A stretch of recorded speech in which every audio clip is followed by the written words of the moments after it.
भगवान हो या ना हो इससे मुझे कोई फर्क नहीं पड़ता। ये तो इंश्योरेंस वालों ने कहा कि भगवान ने तुम्हारी दुकान गिराई है या भगवान की वजह से मेरी दुकान गिरी है, तो मैंने कहा ठीक है, भगवान मुझे उसके पैसे दे दे, केस खत्म। लेकिन भगवान तुम्हारी दुकान क्यों गिराएंगे? मूर्ख कहीं का। स्वामी जी प्लीज, जो कुछ भी कहना है विटनेस बॉक्स में आकर कहें।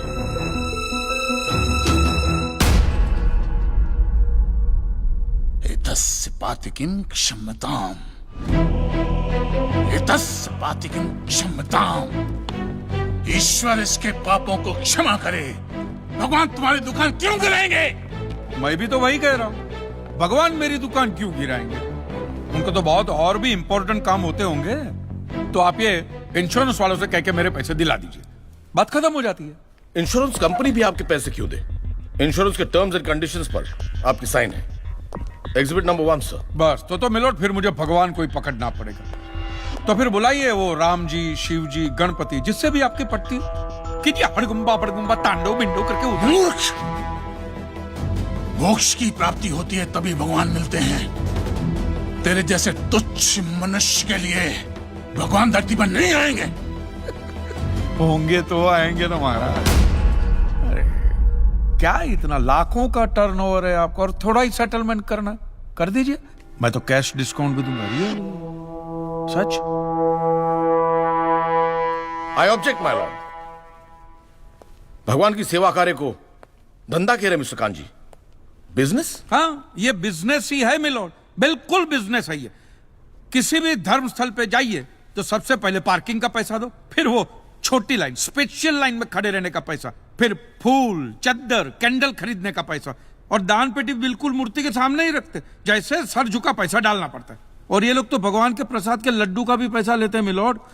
जिस तरह म्यूजियम में मोम का पुतला दिखाकर पैसे लिए जाते, बस मंदिर में पत्थर का पुतला दिखाकर पैसे ले लेते। और पुजारियों की तो सैलरी भी होती है, इनकी छोटी है, उनकी बड़ी है। और आपको तो इनकम टैक्स में भी बेनिफिट है कि नहीं है? तो फिर इसमें सेवा कहां से है? और मिलोड, ये तो ऐसा धंधा है जिसमें कभी भी रिसेशन नहीं आता। नहीं, उल्टा रिसेशन में तो इन लोगों का धंधा डबल हो जाता है। हे भगवान, भाई भगवान, हो भगवान। रिलैक्स। चलो मान लीजिए कि ये लोग धंधा करते हैं, फिर भी आपको पैसे क्यों दे? इंश्योरेंस में आप प्रीमियम भरते, इसलिए आप इंश्योरेंस से पैसे मांग सकते, लेकिन मंदिर वाले आपको पैसा क्यों दे? क्योंकि मैंने इनके मंदिरों में भी प्रीमियम भरे हैं महाशय। What nonsense! ये मुझे विश्वास था, आप मेरी बात का विश्वास नहीं करेंगे, इसलिए मिलोड में सारे प्रूफ साथ लेकर ही आया। ये सब रिसीट मिलोड उस प्रीमियम की है जो मैं पिछले 18 सालों से भरते आ रहा हूं, मेरी वाइफ के कहने की वजह से। ये देखिए, पहला प्रीमियम मैंने भरा था 1501 रुपये का, साउथ में बहुत बड़ा मंदिर है, उसमें मैंने पैसे भरे थे। देखिए, फिर ये देखिए, हर साल 1000 रुपए भर रहा हूं आपके गणपति के स्टॉल में। देखिए, उसे स्टॉल नहीं मंडप कहते हैं। मिलोड, वो मेरी सासू माँ बीमार रहती थी, तो मंदिर वालों ने कहा कि 11,000 रुपया दो, पूजा कराओ, फिर देखो। तो पूजा कराई और सासू माँ टपक गई। चलो वो तो अच्छा हो, लेकिन 11,000 भी गए, और एक भी रुपया रिफंड का नहीं दिया उन्होंने मुझे।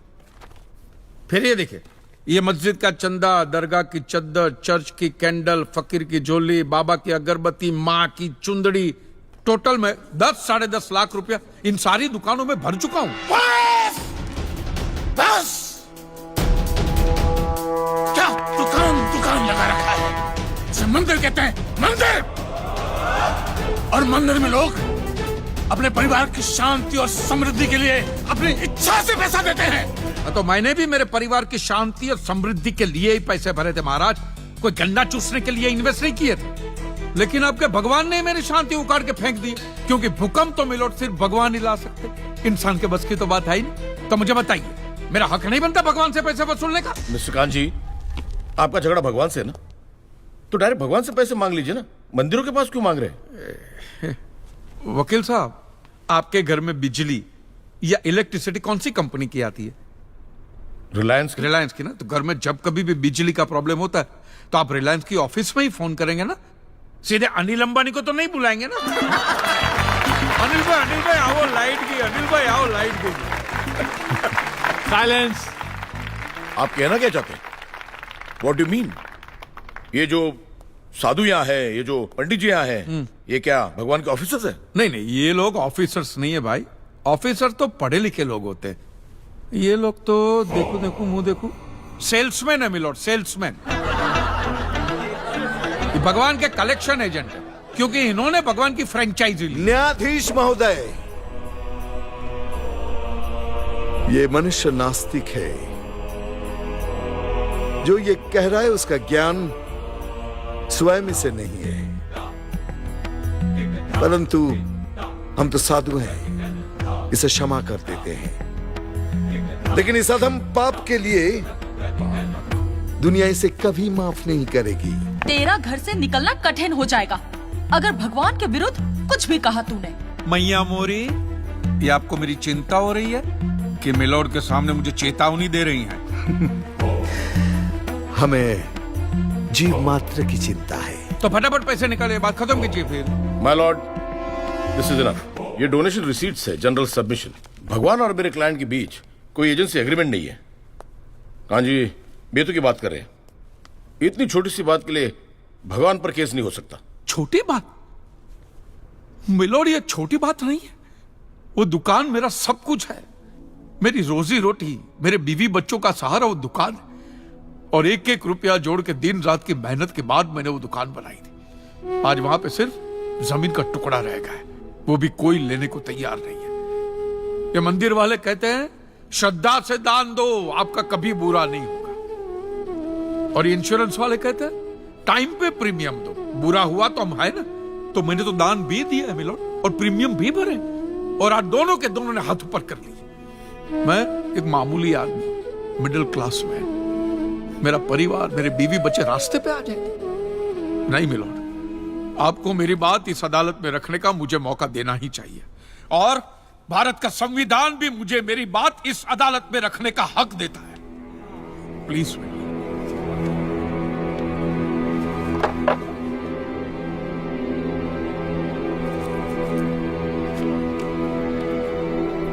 एक मिडिल क्लास बिजनेसमैन के लिए 1 करोड़ रुपए बहुत बड़ी रकम होती है, और खास तौर से सवाल जब उसके सर्वाइवल का हो। इसलिए यह अदालत कांजीलाल जी के मुकदमे को एक्सेप्ट करती है।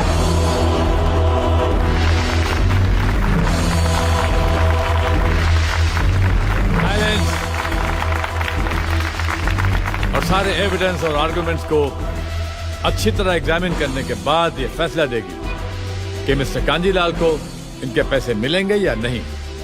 अगर मिलेंगे तो कौन देगा, इंश्योरेंस कंपनी या फिर मंदिर? Court is adjourned for the day.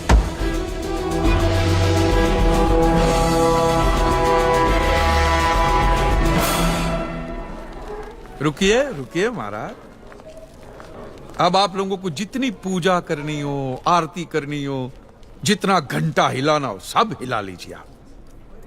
आपके भगवान ने मेरे अकेले की दुकान गिराई है ना, तो अब मैंने अकेले ने उसकी सारी दुकानों